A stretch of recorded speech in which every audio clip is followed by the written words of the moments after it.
spend an hour talking about one of my favorite topics, which is live shopping, a trend that has been magical and huge in China and just starting to make its waves here in the Western world. We have a set of fantastic panelists for you today. So we're just going to jump right in because there's so many questions we want to cover in these 55 minutes. We'll also have 10 minutes left at the end for a Q&A. So feel free to start queuing up those questions and we'll take them all at the end. But before we kick off, I'm going to have each of the folks on the panel introduce themselves and the companies they work for, and then we're going to jump right in. So first up is Yuliang, who is an engineering and product leader at Supergreat. Cool. Hello, everyone. I'm Yuliang. I lead a product at Supergreat. So in case you never heard of Supergreat, we're a startup that is building a social shopping platform for beauty. And we use short video reviews and live shows to help users discover and shop beauty products, and at the same time, help creators and beauty brands build their communities on the platform. And so far, we've been attracting a lot of young and Gen Z users, and we've really seen that videos and live streams have been really transforming the way that younger generation discover and shop. I'm really glad to be here today to chat about live shopping and also learn from everyone. Awesome. Next up, we have Frost Lee, who is the founder and CEO of Social Chat. Hi, everyone. I'm the founder of Social Chat. So what we do is we basically help different brands to run live shopping and video shopping on their website directly. So they can repurpose their content easily. And when users are shopping, they can always get the relevant content right there to get educated, to learn more, and to make the purchase decisions, and also to hear from their fellow shoppers what is a good product for them. So very happy to be here to learn more about how other brands and companies doing live shopping and really just like using video to engage more customers. Thanks for having me. Thanks, Frost. Next up, we have Sarah Williams. Hi, everyone. I'm Sarah Williams, T3 Hair Tools brand educator and spokesperson, and I spend a majority of my time at T3 programming, producing, and hosting all of our live shopping content. So last year, I hosted and produced over 100 live streams. I'm on target to do more than double that this year. For T3, I stream on Amazon live twice a week. We stream on Supergreat, shout out to Supergreat, on a very regular cadence. We're also streaming with Pinterest as part of their beta live shopping program. And last Wednesday, we actually launched live streaming on t3micro.com. So excited to be here with all of you and connect and talk all things live shopping. I love that we have a streamer's point of view on the panel. It's going to be fantastic to dive into. And last but not least, Ludo from Whatnot. Hey everyone, really excited to be here. My name is Ludo. I lead engineering for Whatnot, and we do live stream shopping across many categories now. Awesome. Okay, now we're just going to jump right in. So a lot of you guys have probably experienced some kind of form of video shopping at one point in your lives. Maybe it wasn't live, but my guess is most of you in the audience have at least seen or heard of QVC, HSN, or those old school infomercials from 20, 30 years ago where they would flash some kind of deal or promo that would only last if you call in for the next 5, 10, 15 minutes. A lot of those players were the ones who kind of pioneered video shopping and showed us that video was a great way to build trust or teach a complicated product or give customer testimonials. But in the last few years, we've seen the introduction of live video. And so live video has a lot of new benefits that pre-recorded broadcasts just were never able to take advantage of. And all of us have seen just the seismic growth of live stream shopping in China.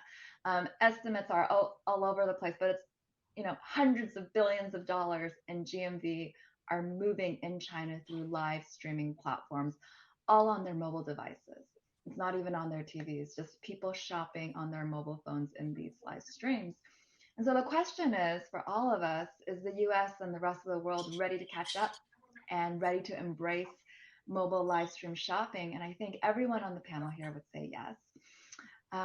And if you look at a lot of third-party data, most people are saying it's a very fast-growing phenomenon. People are saying this trend of mobile live shopping and just live shopping in general is projected to grow 50% this year. And why is live shopping so great? Some stats.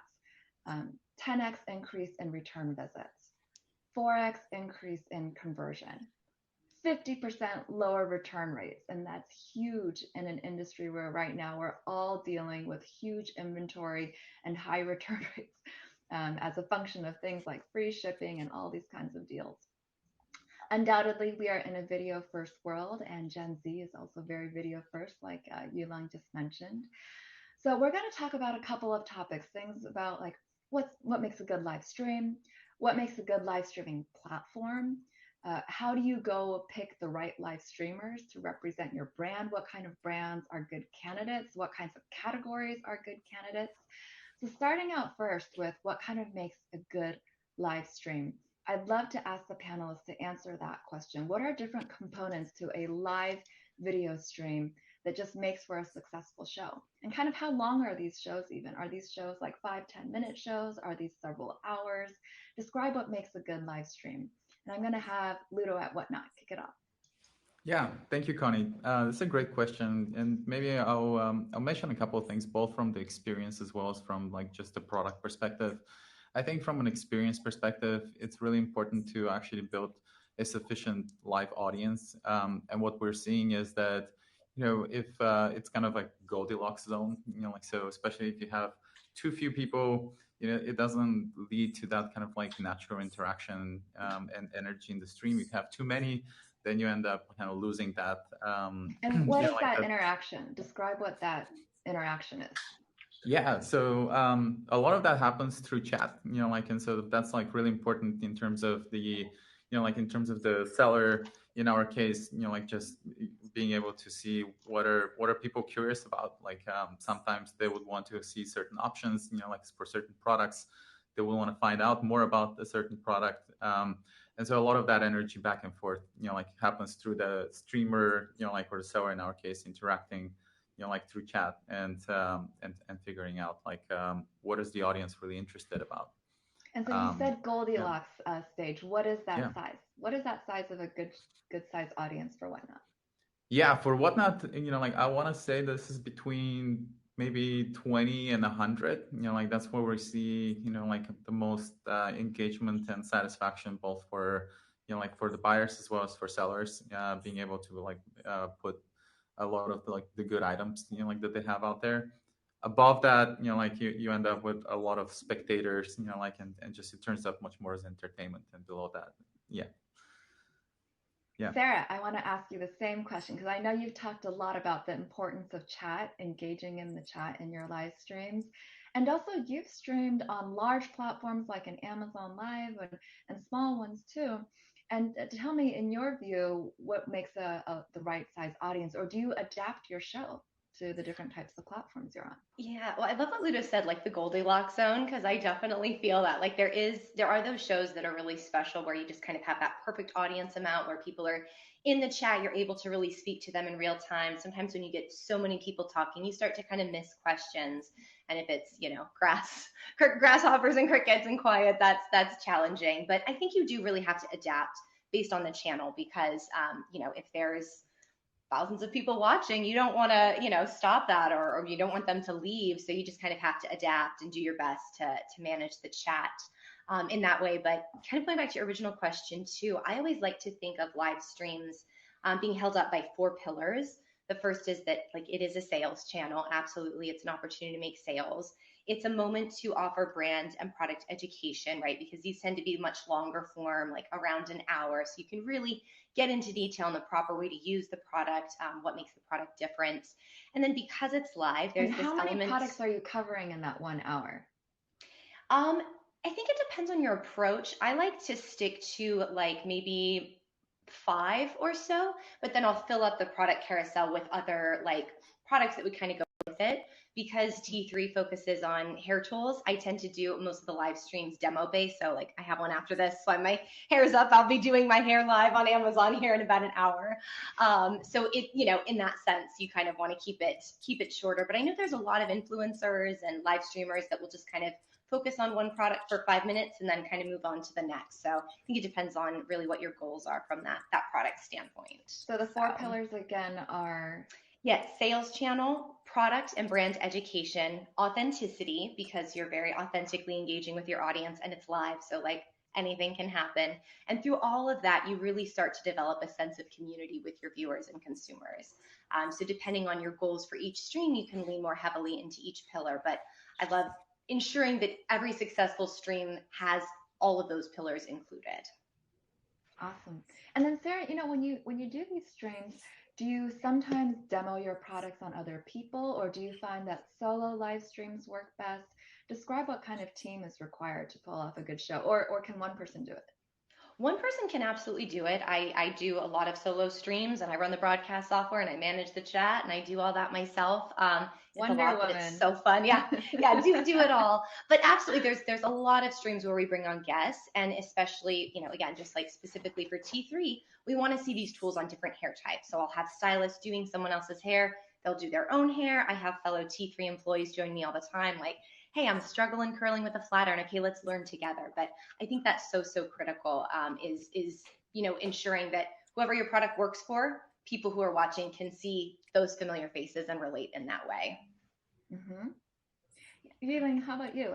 What would you say makes for a great live stream? Yeah, so I think Ludo and Sarah have covered like a lot of like great areas of like what makes a good live stream. So I think I just want to add some like flavor on top of that in terms of engagement. Like many of our like live hosts like to use the tools that built by the platforms to create like even more engaging and fun experience. For example, like many live hosts would use polls, trivia, like product giveaways, or makeup challenges, which is what a lot of live hosts do on Supergreat. And those kind of like creative things really make the live experience like beyond just like question answering, but more fun and more engaging. And I think another thing is really like the personal, building that personal like relationship, which I think Sarah is a great example of, doing that consistently. Is I think live stream is not just about like selling product, but also about like really, like showing a sense of caring to your audience and customers. And I think like talking about, live talking about, topics outside of the product is also really great to, build that personal trust. So yeah, those are two things I want to add to that. Yeah. That's great. And what are some flavors that are maybe more Gen Z related? Like what are some unique things that they do in their live streams? Yeah, I think Gen Z, like what we see like on Supergreat Lives is that like the customers and audience, like they not only like talk to the live host directly, it's not just like many to one, but also like among the customers themselves, or the audience themselves, they also chat with each other quite a lot.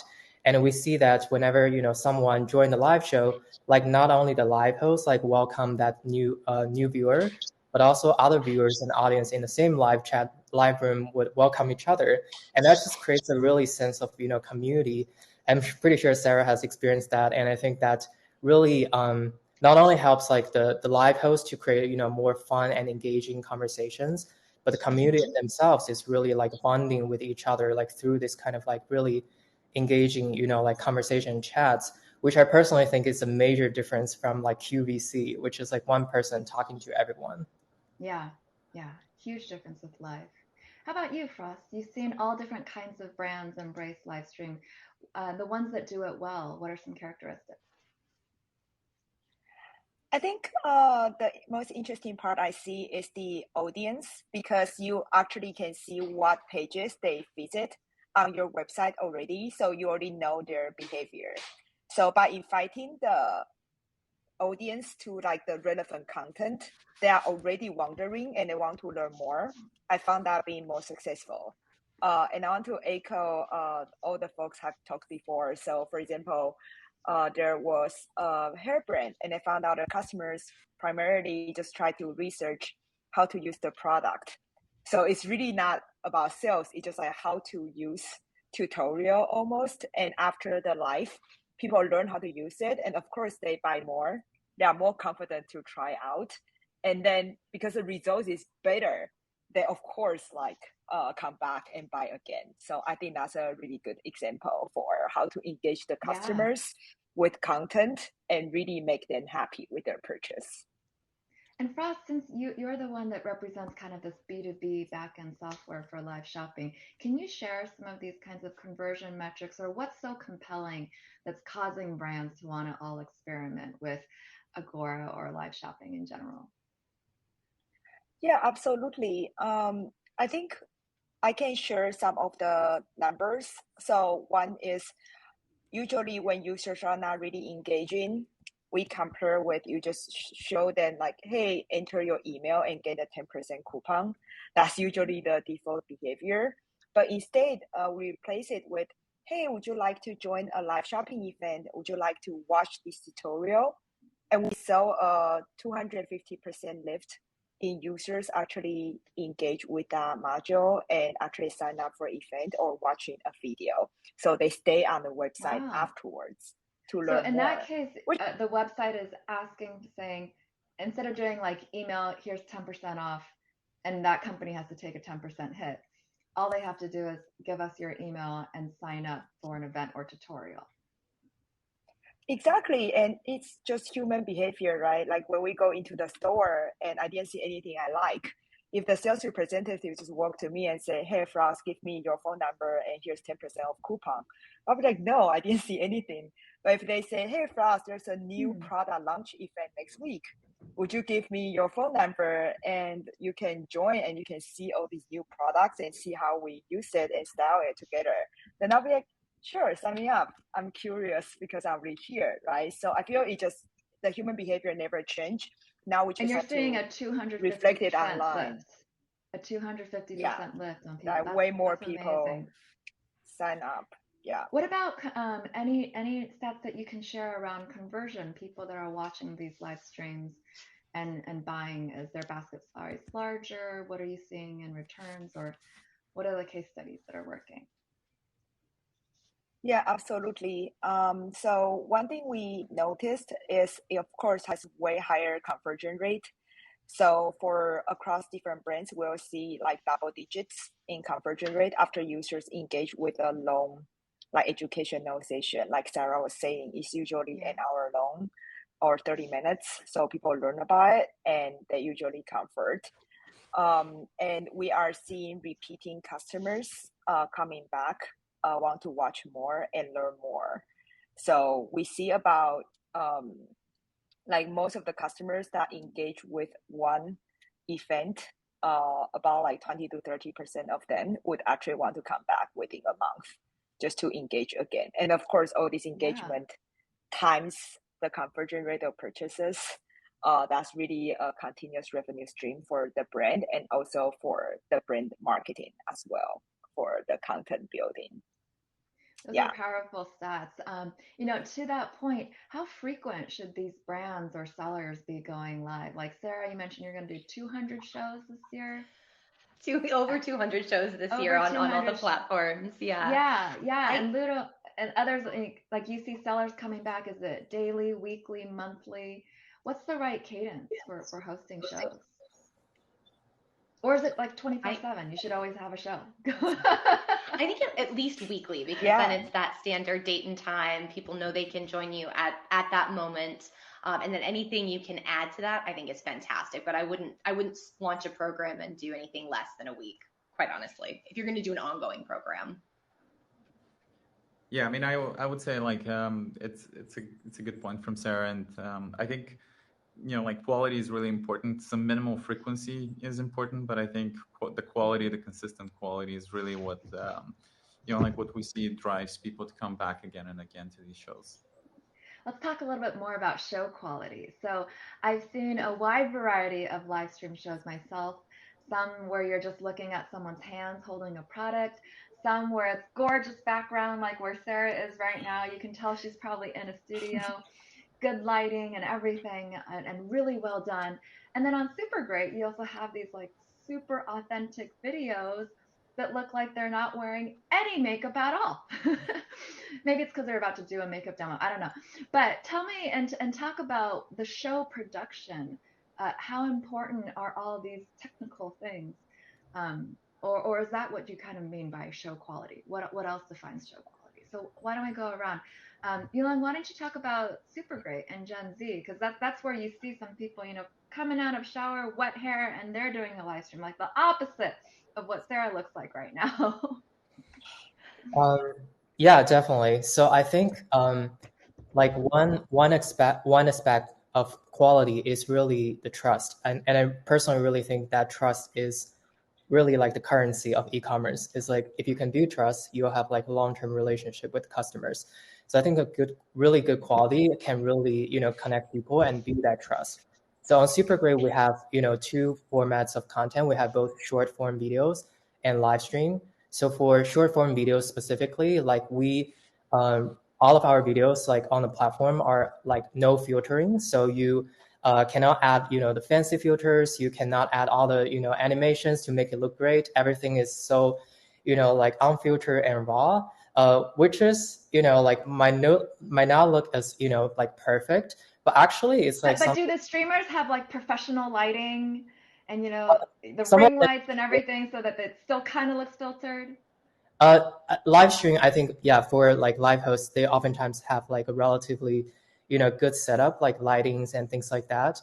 But still, like I think right now for a lot of the live hosts, like live stream is still something new to them. So I think a lot of them only like do the live stream like in their bedroom or like in the bathroom, or it's like not like a perfect background.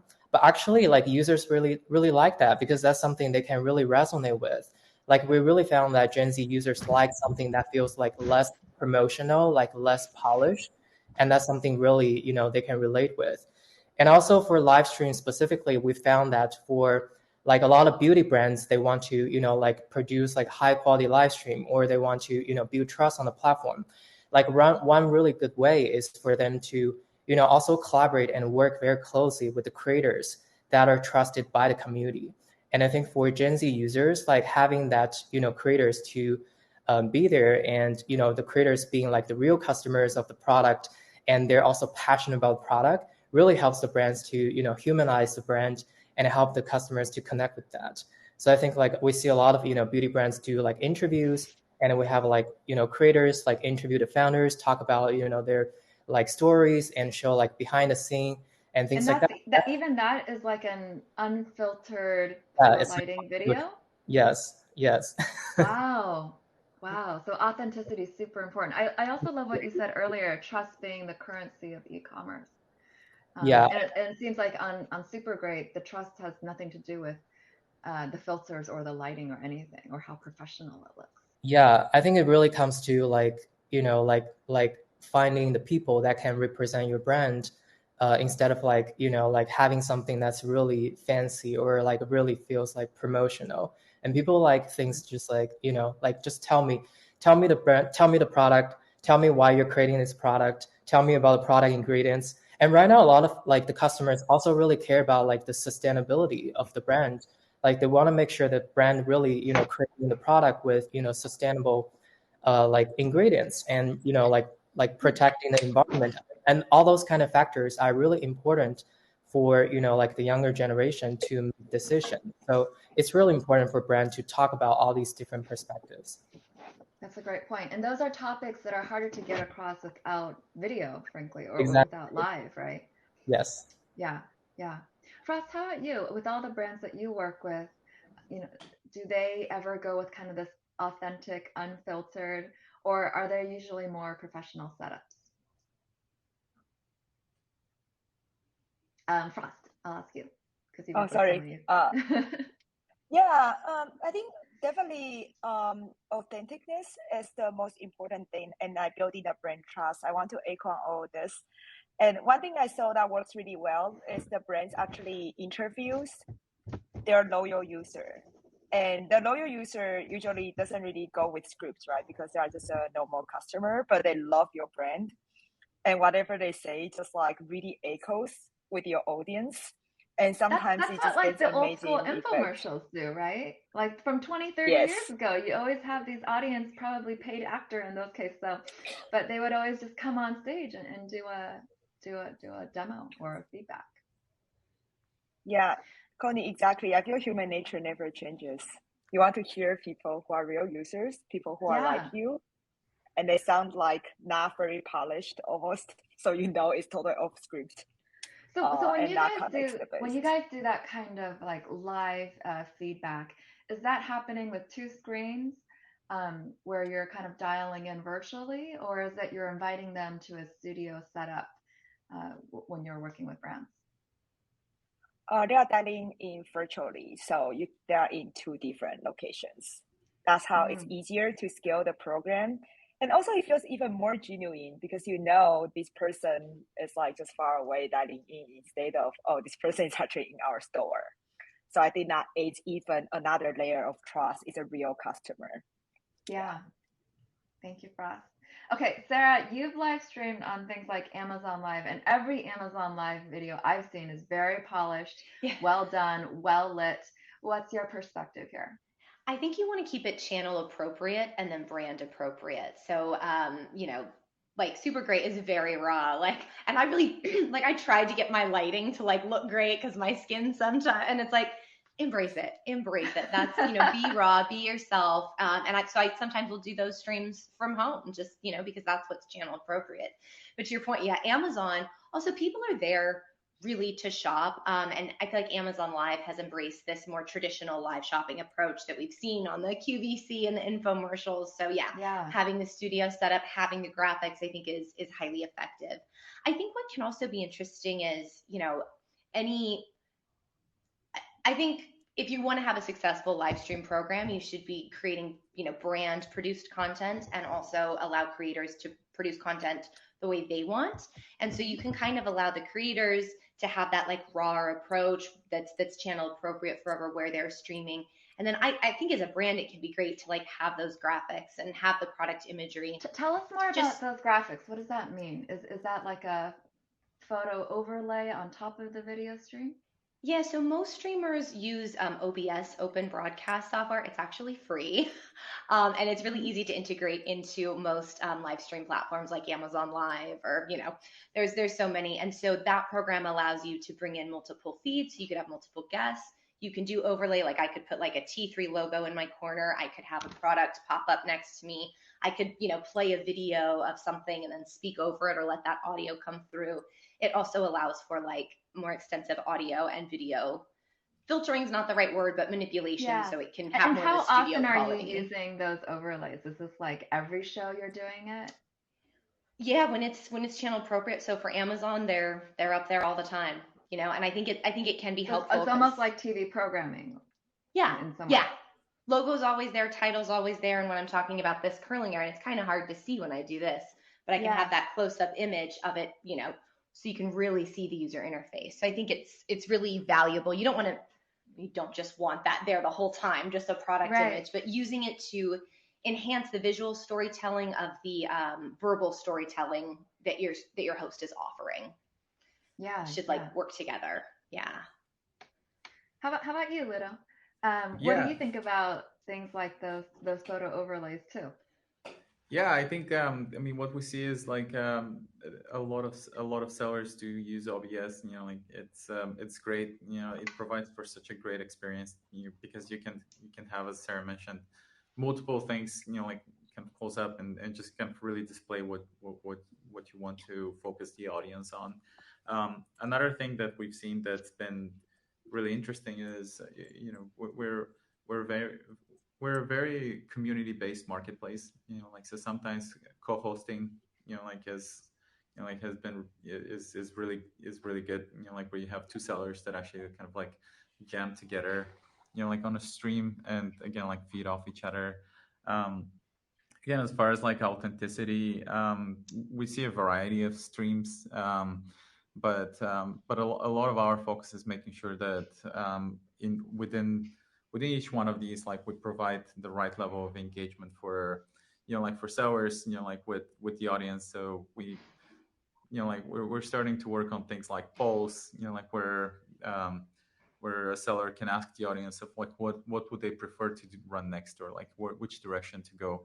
And we see that these things actually go a long way, again, in that terms would of help, because sometimes I watch these live streams and the seller asks a question, and then the way they try and figure out what the audience wants is the audience votes, and then you just see the comments flood with ones, twos, or something like that. Yeah.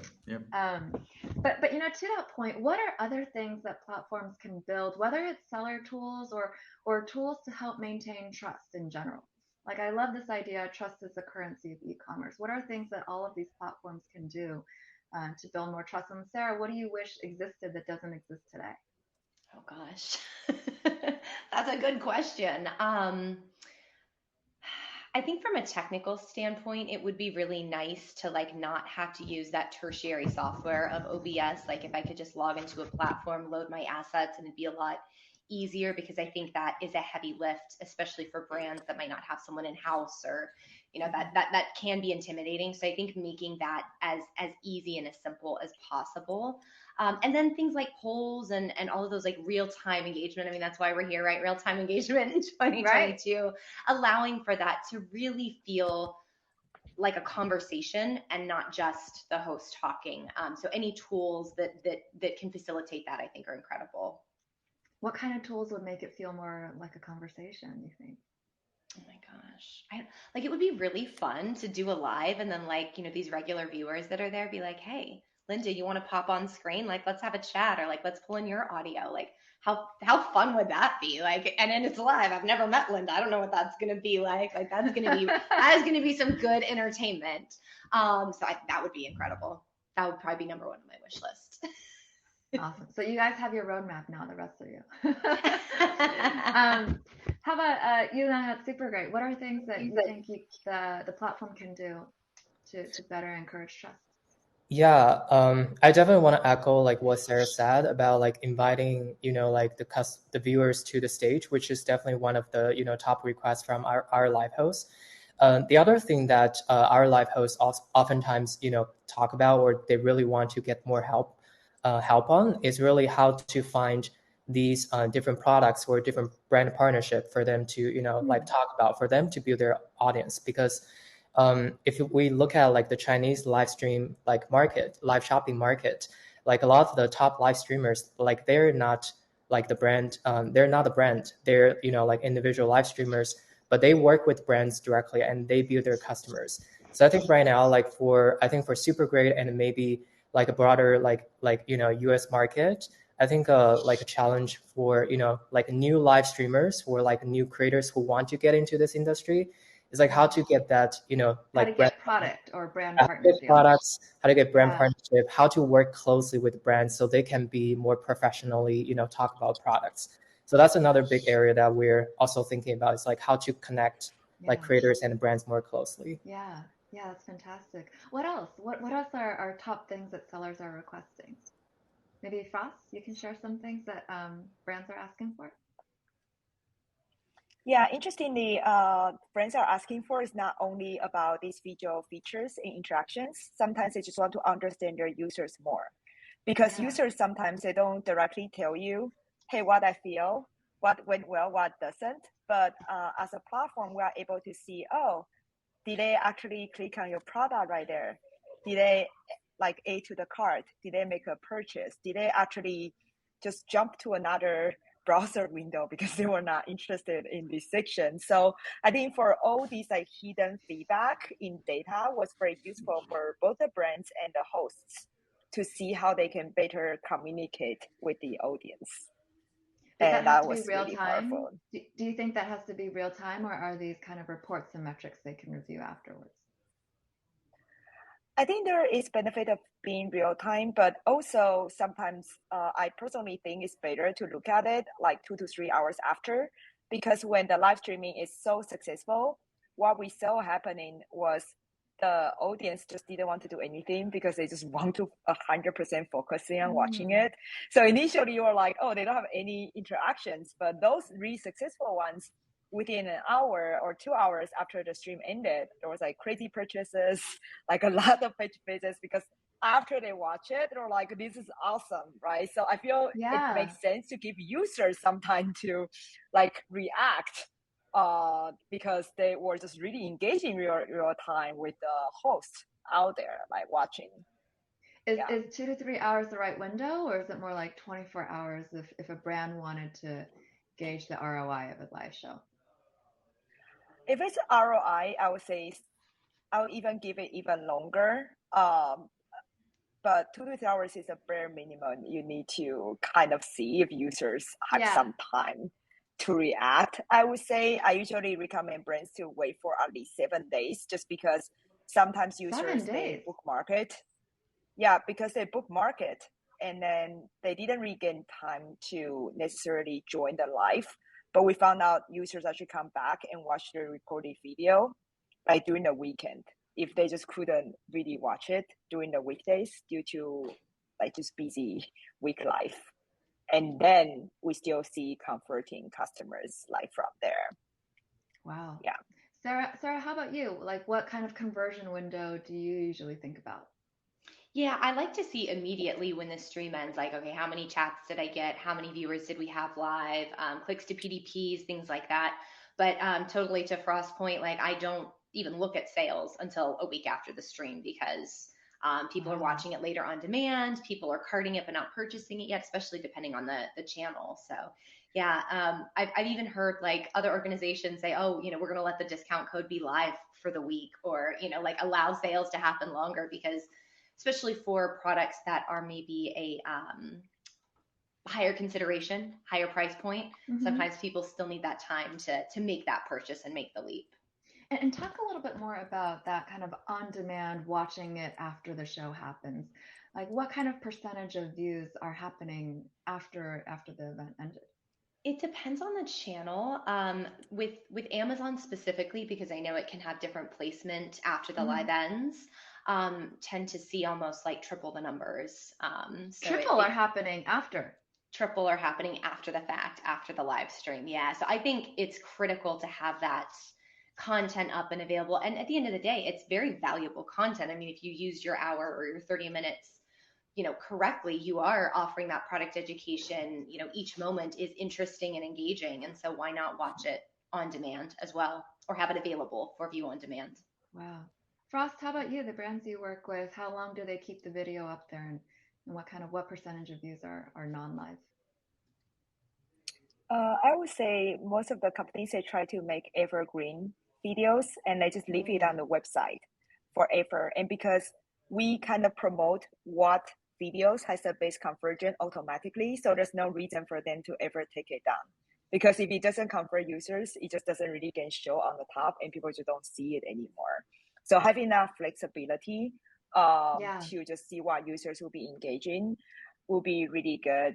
And when you say, in what case would they actually try to hide it? I think the only thing I saw was those VIP exclusive event. So there's a product launch, and within 72 hours, you get this very special discount, and you have to make the VIP customer feel very special. So I can see, okay, this content should be gone afterwards. But otherwise, it's usually very evergreen. The users love it afterwards. Yeah. Amazing. Okay, so some of you guys have talked about the live shows sometimes need to be a mixture of content, trust building, just talking to the audience, but also has to be entertaining. Because right now we're at a point where like I can just get bored and start reading TikTok or watching TikTok, or I might like pull up a YouTube video. Like, people's attention spans are shorter than ever, right? So it's this mixture of entertainment and content. Sometimes I call it shop-attainment. Can you guys talk a little bit about how important is the entertainment element versus content community, or is it kind of just all jumbled up in one? Is it more the product that's selling itself, or is it the entertainment piece? And maybe I'll start with Ludo. Yeah, no, it's a really good question, Connie. I think that like what we see is, like we definitely see the product being very important. A lot of, like a lot of buyers come to the platform because of the product. That's probably number one. I think the entertainment aspect always helps, like because it makes you feel like you are more, like you're better educated. You have a better understanding of what you're buying, and you're not alone. I think inherently, shopping is a social behavior. Like it's been that way for thousands of years. And so I think that like the social element is really important in terms of making the decision. But I do think the product is like usually the number one thing that people come for. How about you, Yuliang, for Supergreat? Yeah, I think maybe one thing I want to specifically call out is our like short videos like on the platform. which is evergreen content. So I think oftentimes on other platforms, we saw like the short videos tend to be very entertaining. But I think when it comes to, shopping, and when it comes to for users to make that purchase decision, actually that, educational or like really demonstrating the product is very important. For example, for beauty shopping specifically, we heard that users often do a lot of research like before they, buy a product. So having these, like really educational information, like on the platform, even in short video format. Yeah, even in short video form, like talk about, show the product, show the texture, show how to use it, and for example, a lot of makeup products, you want to see, what does the color or the shade, looks like on different, skin tones. So all those like information is really important for, people to make that purchase decision.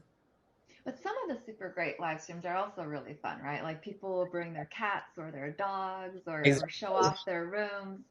Yeah. So I think the entertaining is definitely like something drives people, keeps coming back to the platform or keeps coming back to like a specific live stream, like again and again. And I think like being able to, create like a fun elements, it's always good, to build your audience, build your community.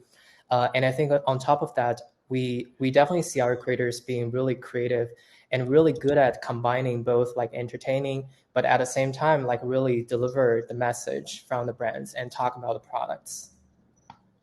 Great. How about you, Sarah?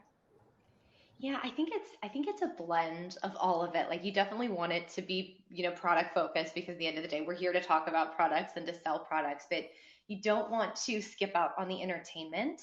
But I think that it can come in different forms. So, you could create like a really fun, like zany, really engaging show. Like we've done like cats and curling, where we went to like a cat adoption place and we let the cats play with the cords as we're curling our hair. Done like my boyfriend I thought you were going to say hair. You're curling the cat's hair, and I was going to freak out. That would have been incredible, but too much with the heat, right? Too much risk there. But then, we also get people that tune in that are like, I love watching this entire 45-minute demo of you creating an entire look from start to finish, because I know you didn't actually edit it. Like it was really interesting to see you do each curl and talk about, the nuances and the which is really different than like a YouTube video of someone getting ready. So different. So I think you can find engagement and entertainment value in different ways. You just have to kind of be creative. And if you're streaming every week, man, there's a lot of opportunity to experiment, right? And keep it fresh and exciting. So don't be afraid to just try something new. Just try it. I mean, what's the worst that happens? It wasn't as engaging. Great. You're going to do it next week. In terms of keeping it entertaining, like it's also hard because sellers have such different personas, right? Like some people think you have to be super high octane, high energy to power live sales. But I've also seen sales on like Whatnot where the seller's really calm and quiet. And it's almost because they speak so slowly. It almost feels like ASMR when they're like touching and moving things too, right? So zen. And so like Ludo, what do you think are the kind of different flavors of sellers? Oof, that's a really, really tough question. I mean, I do think that like that's actually maybe this is a little bit of a escape question, but like I think that's actually what makes it really great is like there's a variety, and you can kind of, I think like for us, like we're very community based, like, and so it's easy to kind of like find the sellers that really kind of fit your vibe, like within the category, and just kind of like focus on watching their shows and like over and over, if that makes sense. And Frost, when you're working with brands for helping them start getting up and off the ground, do they usually have like a Sarah already identified that's going to be this perfect salesperson or brand spokesperson? Or are they pulling from their own employees? Are they sometimes going to Instagram, finding influencers or people they haven't worked with and try and use them to get their distribution? Like, what do you see works best for the brands you work with? Yeah, Connie, honestly, I feel T3 is really lucky to have Sarah. Most of the brands, they start with their own marketing team. And sometimes they work with like influencers. an employee or an outside person? Yeah, employee, because they usually have a person who knows the product very well. Like they already write educational articles, like blog posts. and everything, right? Because educational content has always been there for this brand. So this person basically just turned all these more static content into, hey, let's have like a Q&A. So I think it goes more but some people are camera shy. How do you get that person to be a good live streamer? Is that the best way, or do you think people should hire someone? I think usually they find out the most organic way is either they have an influencer who is really good at this, or they get a user to do it with them. So when it's a fireside talk or a user interview, then it gets like much easier. But exactly to your point, like people are camera shy. I want to echo both like Ludo and Yuliang's point. People are shy, but if it's just like really like content driven and educational driven, it's actually, you don't have to be extremely entertaining out there. You just, because they are the domain expert, right? When people ask, I don't even know those answers. Like, for example, like how does this ingredient go well with another thing? If I take this wellness capsule, does that conflict with another thing I take? So for them, actually staying just very calm and look like very professional and very caring, as they were the people like there writing all these instructions at the first place, like actually give people like a sense of like trust as well. And of course, they should also aid in like some influencers, like aid in the fun part for the brand, but the educational part is like right there, even with the most camera shy people, like I've observed. Yeah. Education. It sounds like bringing users up is a really powerful part of making the live show successful, right? Like even on Whatnot, you mentioned 2 sellers going at it, but doing those kind of user testimonials seem really powerful, or getting the community involved in some way, maybe through the chat or so forth. Amazing. Okay, we promised the audience we would leave room for questions. We do have one question, but the rest of you keep them coming. Our first question comes from Serena from Teacup, and she was curious about some best practices from live shopping platforms in Asia that have yet to be adopted, or maybe have already been adopted here in the US. Let's just go around the circle. Yuliang, what do you see that has worked in China that you think can be brought here? Yeah, I mean, one thing is definitely like I mean, when I watch the current, like the Chinese live shows, like I'm always like, surprised by how professionally produced those live shows are. They all have a different camera, different angles, and each, I mean, it's probably underestimated like how many people are behind, like, like each successful like top live streamer. I believe it's like more than hundreds.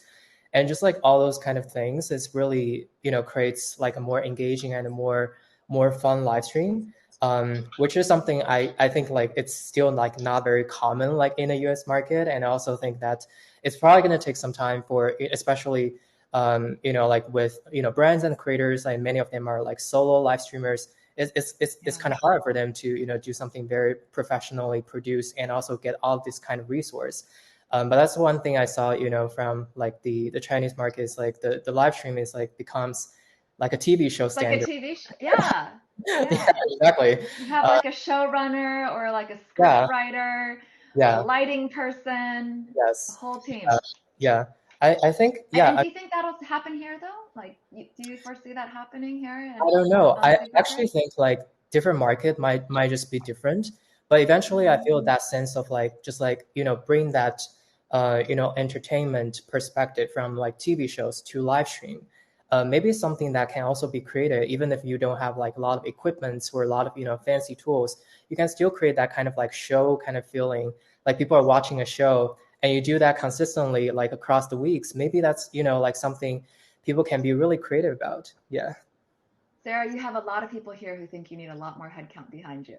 I agree. No, it can be challenging, but it allows for a lot of flexibility too. So yeah, a lot more prep work. Yeah, I'm actually going to tweak Serena's question. So it's not just things coming from China. Just what are your predictions for what live shopping will look like, 3 years from now? Sarah, I'll start with you. Yeah, sure. Yeah, I think we'll continue to see brands and retailers, really experimenting. I feel like we all kind of started here in the West in 2020 and people have been dabbling in it. Now everyone kind of knows about it. So I think this next year is really they know about it, but they haven't all implemented it yet. They haven't all implemented. So I think you're going to start seeing like those that are participating, creating really real strategies within this space in 2023. And then I think within like 3 to maybe 5 years, you're going to have really clear winners within the space of like the social apps and the platforms and like almost destinations people are going to consume live shopping content. And I really believe that with most brands, this is going to become something they're just going to have to engage in. Like as a brand, you have to be on social media. Like as a restaurant, you have to be on Yelp. Yeah, it's going to just become something do you think it'll be expect. Do you think it'll be as big as you have to have an Instagram account? You have to also do live selling. I do. Now, remember, live selling is scalable, so maybe it won't be full productions in-house, but I think you're going to have at least one-to-one. Like I think people are going to expect to be able to engage with a brand expert on a video channel, either scheduled or at the tip of their finger. I do believe that. Yeah. I might be a little biased. I think we're all biased on this panel. Yeah. Ludo, how about you? What do you think live shopping will look like in 3 years? Yeah, no, it's a really good question. I mean, I think that just to riff off of what Sarah said, I do think, a few years ago, I remember, like when I was shopping, I would look at like the 5-star rating on Amazon as like one of the things that like was really important, like in terms of like how trustworthy is that product, and the experience that people have had with it. And I think that, like now everything Amazon's 5 stars, like, so it's virtually indistinguishable, but I do think that live stream shopping provides a way for building trust at a whole other level. And that's both for the brand, the seller, as well as the product, like being able to like much more intimately, like go and understand what the product is about, like the seller's experience, the community's experience with it, and just get like much more of a personalized guidance. So I think in the next 3-5 years, I would imagine very similarly, it would become, it's kind of like social media, right? Like it's one of these things that you need to participate, otherwise you're gonna get left behind, like from the conversation. And then from there, I think that we're gonna see a lot of like emerging new formats and new just ways of engagement to, and just kind of harnessing that new format. Ludo, I think that's a great point. Like you're right, on Amazon, a lot of things are 5 stars now, or 4 stars, or you worry that they're sponsored reviews, and the whole industry is looking for a new way to build more trust between new buyers and returning buyers. It's much harder to, I think it's much harder to actually like game that, on a live stream where you actually have the seller, like very authentically kind of being there, and putting their brand behind that. Yeah, and showing the product exactly versus like in perfect lighting Photoshop mode, right? Exactly. Yeah. Ross, how about you? What are some of your predictions? What do you think live shopping looks like 3 years from now? Yeah, I want to echo Ludo's point specifically, because right now when users come to a website, they don't want to just look at user reviews, which are in text, or like really long product description. So I don't even think we need to wait for 3 years. I think it will happen in very near future. People are like, I want to see the video, right? Just from the image is kind of 2D. I don't know how the product really like looks like, what it feels, what it uses. For the user reviews, I want to see like actual users like doing like interview sessions, even just like 3 minutes with a brand. I want to see the person really talking. Like, is it a real person? Does this person like look like me? I can associate with, right? So I feel just like really, if we take a step back, like 5-10 years ago, people would be like, what kind of user will upload images when they use products? No one. Now it's like a golden standard, right? We actually filter by, I want to only see reviews with images because that feels real. And I think in no time, it will be people want to see only videos. They want to see ideally even live videos that have been streamed before or in the future. Yeah, that's my, of course, very biased view, but how do you also think I about personally how I shop. Yeah, how do you think about how long it takes to watch a review versus just reading the review? Does that matter at all? I think definitely it's more time, but for me, and I think a lot of users I heard is they don't really trust a lot of reviews anymore because they felt, well, like, I don't know if this person really exists. Like, what does like 500 reviews or 4.8 stars even mean? And they actually feel, oh, if I actually just like watch a person talking about it, or even like an image showing I'm actually wearing this and actually I bought this, and that is worth like they read like 20 or 30 reviews. So yes, it's a little bit time consuming but I feel for people but who we're care all about doing it reading anyways. reviews at the first place. We're probably all going to YouTube for reviews anyways, because we Yes, all don't exactly. trust the written stuff, right? Awesome. Okay, Yeah. I'm gonna end with Yuliang, for you. What are your predictions on what live shopping is gonna look like in 3 years? Oh, yeah. I think maybe just one additional thing I want to add on top of that is I'm really looking forward to just like these because right now we're bringing like a lot of like these offline experiences to online, to like the live streaming. I'm really excited to see like all these like live shopping, like data and all these insights can go back and really change the whole like e-commerce industry, like how we optimize the product manufacturing, how the live host should decide on what products to pick, and really understand like what the customers need and what they like. And I think based on that, we can create like product manufacturing. Yeah, like for example, like your customers really like this type of you get that real time feedback, and you really understand like what they need, and at a so much faster pace. And I think all those insights, not just like affect the live hosts like themselves, but it really affect like how brands see about their like next iterations of the products, and or like what type of customers we should target, what type of products, and how to optimize like the whole like supply chain and all those kind of infrastructure, like e-commerce infrastructure, which I think is a major piece to make this like live shopping even more seamless. So just live shopping is not just about selling; it's really a full loop, and it brings us back to R&D. Yes. Yeah, live is extremely powerful. We are at time, so I want to thank all the panelists today. I've learned so much from all of you for this fantastic discussion on live shopping. Thank you guys so much. Thank you, Connie. You were fantastic. So fun. Thank you so much. Thank you. Yeah, it was really fun. I learned a lot. Thanks, everyone. Bye-bye.